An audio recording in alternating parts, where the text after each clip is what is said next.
Hello guys, welcome back to Pragati classes. तो आज हम करेंगे क्लास 11 पॉलिटिकल साइंस का chapter number 8 that is local government, स्थानीय शासन। बहुत ही ज़्यादा जो है मार्क्स का आपका ये चैप्टर नहीं है, इसमें से इसीलिए हमने लिए हैं टोटल 20 क्वेश्चन, जिससे आपका कंप्लीट चैप्टर कवर हो जाता है। बट हाँ, ये सारे क्वेश्चंस को आपको बहुत ही अच्छी तरीके से करना है। तो स्टार्ट कर लेते हैं क्वेश्चन नंबर 1 से। और हाँ, अगर आपने इस चैप्टर को पढ़ा हुआ है तो आप मुझसे पहले आंसर देने की कोशिश करेंगे और फाइनल जो स्कोर है वो कमेंट बॉक्स में ज़रूर लिखेंगे। तो हमारा क्वेश्चन नंबर 1 है, what is the objective of local government? स्थानीय सरकार या फिर स्थानीय शासन का मुख्य उद्देश्य क्या है? हमारा चैप्टर का नाम भी स्थानीय शासन को लेकर है। तो फर्स्ट क्वेश्चन वही है कि लोकल गवर्नमेंट बनाने का क्या ऑब्जेक्टिव है, ठीक है ना। तो हमारे इंडिया के अंदर लोकल गवर्नमेंट बनाने का मेन ऑब्जेक्टिव क्या है? डिसेंट्रलाइजेशन ऑफ पावर, शक्तियों का विकेंद्रीकरण। जब हम सेंट्रल गवर्नमेंट और स्टेट गवर्नमेंट से पावर्स लेकर लोकल गवर्नमेंट को देते हैं तो उसी को तो डिसेंट्रलाइजेशन बोला जाता है, और डिसेंट्रलाइजेशन को फॉलो करने के लिए ही लोकल गवर्नमेंट को इंट्रोड्यूस किया गया था।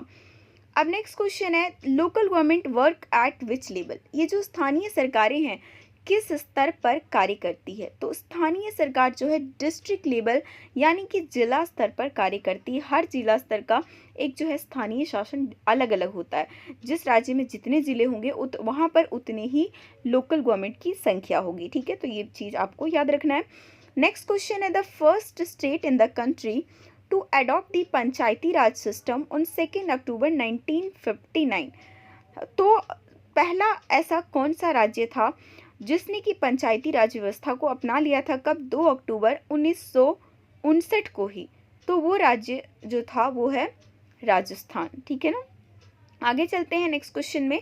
इन 1989 PK Thungan committee recommended the constitutional recognition of. 1989 में पीके थुंगन समिति ने किसकी संवैधानिक मान्यता की सिफारिश कर दी? तो 1989 में पीके थुंगन कमेटी ने ये रिकमेंडेड किया कि जो लोकल गवर्नमेंट बॉडीज़ है ना, उसको भी हमको क्या करना चाहिए? कॉन्स्टिट्यूशनल रिकॉग्निशन देना चाहिए। उसके बाद में जाकर 1992 के अंदर जो है हमारा पंचायती राज और म्यूनिसिपैलिटी दोनों को जो है संविधान में अमेंडमेंट करके जोड़ा गया, ठीक है ना। तो ये समिति का नाम भी आपका बहुत ही इंपॉर्टेंट हो जाता है। अब नेक्स्ट क्वेश्चन है, the election to constitute a panchayat should be completed before the expiration of a period of from the date of dissolution. Panchayat के गठन का चुनाव उसके विघटन की तारीख से किस अवधि की समाप्ति से पहले पूरा हो जाना चाहिए? मतलब जिस दिन पंचायत का डिसोल्यूशन हुआ उसके कितने महीने के अंदर अंदर या फिर कितने साल के अंदर अंदर दोबारा से चुनाव इलेक्शन हो जाना चाहिए? तो वो कितना है? 6 मंथ। वैसे हमारे पंचायत जो सिस्टम है उसका, पंचायत हो म्यूनिसिपैलिटी हो, उसका क्या रखा गया है कि हम रेगुलर 5 ईयर पर जो है ना इलेक्शन करवाएंगे। 5 ईयर बाद वो जो है पंचायत अपने आप से डिसोल्यूशन हो जाता है, तो उसके 6 महीने के अंदर अंदर ही दोबारा इलेक्शन करवा लेना चाहिए, ठीक है। नेक्स्ट क्वेश्चन है, which of the following played important role in the development of local government? निम्नलिखित में से किसने स्थानीय सरकार के विकास में महत्वपूर्ण भूमिका निभाई है? मतलब अंग्रेजों के ज़माने में ही स्थानीय सरकार की स्थापना हो गई थी, और उसके लिए इम्पॉर्टेंट रोल जो जाता है वो किनके नाम जाता है? लॉर्ड रिपन, जिसको स्थानीय शासन का जनक भी बोलते हैं, ठीक है ना। तो आपको इनका नाम याद रखना है, लॉर्ड रिपन। नेक्स्ट है, which schedule was added to the constitution by the 73rd constitutional amendment? जब 73वां संविधान संशोधन हुआ तो संविधान में कौन सी अनुसूची जोड़ी गई? 73वां संविधान जो है संशोधन के बाद हमारे संविधान में 11वीं अनुसूची जोड़ी गई, ठीक है ना। आपको ये चीज़ भी याद रखना है कि जो हमारा 73वां संविधान संशोधन से हमने पंचायती राज व्यवस्था को लाया था, लोकल गवर्नमेंट को लाया था, और उसके बाद हमें संविधान में एक नई अनुसूची जोड़नी पड़ी थी, और वो कौन थी? 11वीं, 11th। नेक्स्ट है, direct election to all tiers of the panchayat were held first after the 73rd amendment came into force in. 73वें संशोधन के लागू होने के बाद सबसे पहले पंचायत के सभी स्तरों के लिए प्रत्यक्ष चुनाव कहाँ हुआ था? तो 73वां संविधान संशोधन लागू हुआ था 1992 में। उसके बाद ऐसा कौन सा राज्य है जिसने पंचायत के सभी स्तरों के लिए प्रत्यक्ष चुनाव करा लिया था? प्रत्यक्ष चुनाव बोले तो जिसमें जनता डायरेक्ट पार्टिसिपेट करे, तो वो हुआ था मध्य प्रदेश में। नेक्स्ट क्वेश्चन है, a person to be qualified for standing in panchayat election must have attained the age of. Panchayat चुनाव में खड़े होने के योग्य होने के लिए एक व्यक्ति की कम से कम कितनी आयु होनी चाहिए? मतलब पंचायत इलेक्शन में अगर आप कंटेस्ट करना चाहते हैं, आप खड़ा होना चाहते हैं, तो व्यक्ति की उम्र कम से कम 21 साल होना चाहिए। ठीक है, आगे चलते हैं नेक्स्ट क्वेश्चन में। 1/3 of the total number of seats of panchayat are reserve for which group?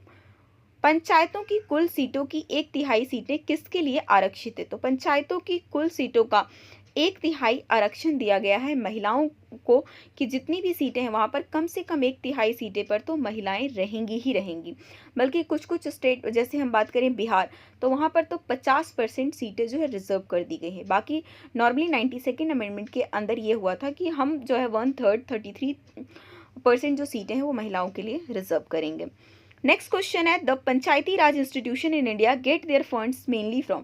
Bharat में पंचायती राज संस्थाएं मुख्य रूप से फंड जो है कहाँ से प्राप्त करती हैं? पंचायती राज बना है तो उन्हें फंड तो चाहिए ना, अपना काम करने के लिए उन्हें फंड तो चाहिए, तो उन्हें वो फंड कहाँ से मिलता है? उन्हें वो फंड मिलता है फ्रॉम दी गवर्नमेंट ग्रांट, सरकारी अनुदान। सरकार जो है उन्हें अनुदान देती है ताकि वो अपने पर्टिकुलर पंचायत में काम कर सकें। नेक्स्ट क्वेश्चन है, which of the following is not one of the sources of revenue of village panchayat? ग्राम पंचायत के राजस्व के स्रोतों में से, मतलब इनमें से कौन सा जो है ग्राम पंचायत की राजस्व का स्रोत नहीं है? तो ग्राम पंचायत जो है ना, उनको कहाँ कहाँ से जो है रेवेन्यू मिलता है, कहाँ कहाँ से उनको पैसे मिलते हैं? तो एक तो उन्हें मिलता है गवर्नमेंट ग्रांट, सरकारी जो सरकार जो अनुदान दे रही है वो तो मिलता ही है। साथ में हाउस टैक्स जो है ना, वो हमारा विलेज पंचायत लेता है। लोकल टैक्स जो भूमि पर कर लगता है वो भी विलेज पंचायत लेता है, लेकिन इनकम टैक्स जो है वो विलेज पंचायत को नहीं मिलेगा। ठीक है, ये तो हमारा नेशनल लेवल पर हो जाता है। ठीक है, तो आपको इस चीज़ को आपको याद रखना है। नेक्स्ट है, which of the following statement is not correct? इनमें से कौन सा स्टेटमेंट सही नहीं है? मतलब 3 स्टेटमेंट सही है, तो सही ढूंढ लेते हैं, गलत अपने आप पता चल जाएगा। फर्स्ट क्या बोला था, ग्राम panchayat is headed by sarpanch. ग्राम पंचायत का जो अध्यक्ष होता है वो सरपंच होता है। ग्राम पंचायत जब बनता है तो उसका मुखिया कौन बनता है? सरपंच। ये बात बिल्कुल सही है। ठीक है, नेक्स्ट है, द पंचायत समिति इज हेडेड बाई चेयरमैन।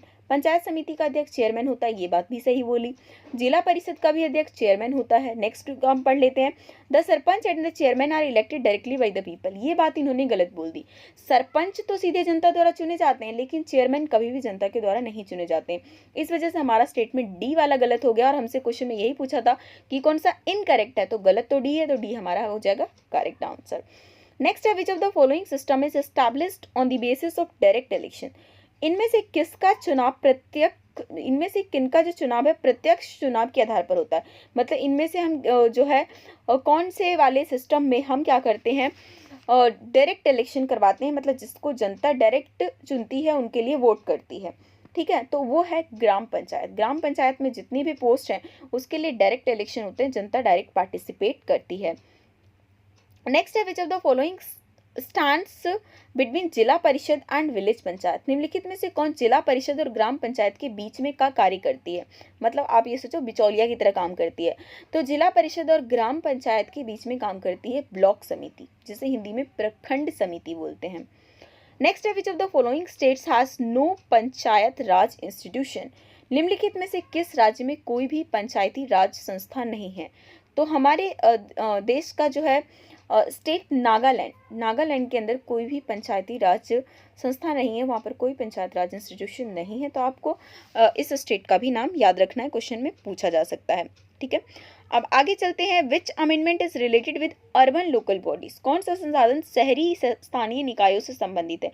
अब तक तो जो हमने पढ़ा वो सारा पंचायत वो रूरल एरिया के लिए है, लेकिन अर्बन शहर में भी स्थानीय निकायों के लिए हमारे संविधान में अमेंडमेंट किया गया था 74th अमेंडमेंट, और ये भी हुआ था 1992 में ही। तो आपको जो है लेकिन याद रखना है 73rd relate for rural and 74th relate to urban. Okay, next question है, in India the first municipal corporation was set up in which one among the following? भारत में प्रथम नगर निगम की स्थापना निम्नलिखित में से कहाँ हुई थी? अब नगर निगम जो है ना आपका अर्बन लोकल गवर्नमेंट के अंदर आता है। ठीक है ना, तो ये प्रथम नगर निगम की स्थापना हमारे इंडिया के अंदर मद्रास में हुई थी। बाकी दिल्ली में भी नगर निगम है। ठीक है ना, जितने भी शहर है ना, मतलब शहरी इलाकों में नगर निगम है, आप ये चीज याद रखो, जबकि गांव में पंचायत है। ठीक है ना, अब आगे चलते हैं, what is the main purpose of panchayati raj? Panchayati raj व्यवस्था किस उद्देश्य के लिए शुरू हुआ? ठीक है, किस उद्देश्य के लिए पंचायती राज व्यवस्था को शुरू किया गया? To make people participate in development administration, लोगों को विकासात्मक प्रशासन में भाग लेने के लिए, क्योंकि गवर्नमेंट को ये लग रहा था ना कि हमारा देश इतना बड़ा है, एक स्टेट के अंदर इतने सारे गांव आते हैं और लोकल पीपल तक हम पहुंच नहीं पाते हैं, तो उनकी जो पार्टिसिपेशन है ना वो निकल नहीं पाती है कि किस तरीके से उनका डेवलपमेंट काम चल रहा है। और ये जो लोकल नेता होंगे वो उनके काफ़ी क्लोज रहेंगे, उनकी सारी प्रॉब्लम को समझ सकेंगे, तो लोगों को जो है ना डेवलपमेंट एडमिनिस्ट्रेशन में पार्टिसिपेट करें लोकल पीपल, इसके लिए पंचायती राज व्यवस्था की शुरुआत हुई थी। तो 19 क्वेश्चन का आपका बी ऑप्शन करेक्ट है। ऐसा नहीं है कि हाँ कृषि उत्पादन बढ़ाने के लिए हमने पंचायती राज शुरू किया या फिर रोजगार पैदा करने के लिए, लोगों को राजनीतिक रूप से हमें जागरूक करने के लिए तो हमने उन्हें वोटिंग दे ही दिया था। रोजगार तो पैदा हो नहीं सकता पंचायती राज से, कृषि उत्पादन बढ़ाना है तो कृषि में इन्वेस्टमेंट करना पड़ेगा, सरकार को काम करना पड़ेगा, तो पंचायती राज व्यवस्था का मेन मकसद ये था। नेक्स्ट क्वेश्चन है हमारा, which of the following article is related to panchayati raj. Panchayati raj जो है वो भारतीय संविधान के कौन से अनुच्छेद से संबंधित है, मतलब कौन से संविधान के अनुच्छेद में पंचायती राज को एक्सप्लेन किया है, तो वो हमारा है आर्टिकल 243, अनुच्छेद 243 में पंचायती राज व्यवस्था के बारे में आपको पूरा पढ़ने को मिलेगा। आगे जाकर अगर आप पॉलिटिकल ऑनर्स करोगे तो आपको ये सारी चीज़ें जो है ना डिटेल्स में पढ़ने को मिलेंगी। अब देखिए ये हमारा जो है आज की सीरीज में इतना ही। एक क्वेश्चन लेकिन आपके लिए, द नेशनल पंचायती दिवस इज सेलिब्रेटेड एवरी ईयर, राष्ट्रीय पंचायती दिवस प्रतिवर्ष कब मनाया जाता है। बहुत ही इंपॉर्टेंट क्वेश्चन है, अगर आप खुद नहीं भी फाइंड आउट कर पाते हो तो आप गूगल से सर्च करिए, लेकिन फाइनल जो है कमेंट बॉक्स में ज़रूर लिखिए, क्योंकि आप जब चीज़ों को देखोगे, कमेंट्स करोगे, लिखोगे तो वो चीज़ें जो है ना आपको दिमाग में अच्छी तरीके से घुस जाएगा। तो इसका आंसर आपको खुद करना है। तो होपफुली आपको वीडियो पसंद आए होंगे। तो इसके जो और चैप्टर्स हैं ना उसकी प्लेलिस्ट मैंने क्रिएट कर दी है, तो वहाँ से आप सारी वीडियोस को देख लेना। बाकी अपने सभी दोस्तों के साथ शेयर कीजिए, चाहे हिंदी मीडियम हो इंग्लिश मीडियम हो। तो इसीलिए मैंने दोनों मीडियम को एक साथ डाला है, क्योंकि अगर इंग्लिश में डालती हूँ फिर स्टूडेंट कहते हैं नहीं हमारे स्कूल में तो हिंदी मीडियम में है। स्पेशली जैसे आर्ट्स के सब्जेक्ट होते हैं ना वो अलग अलग दोनों मीडियम में डिवाइड हो जाता है, इस वजह से मैंने दोनों मीडियम को कवर कर लिया है।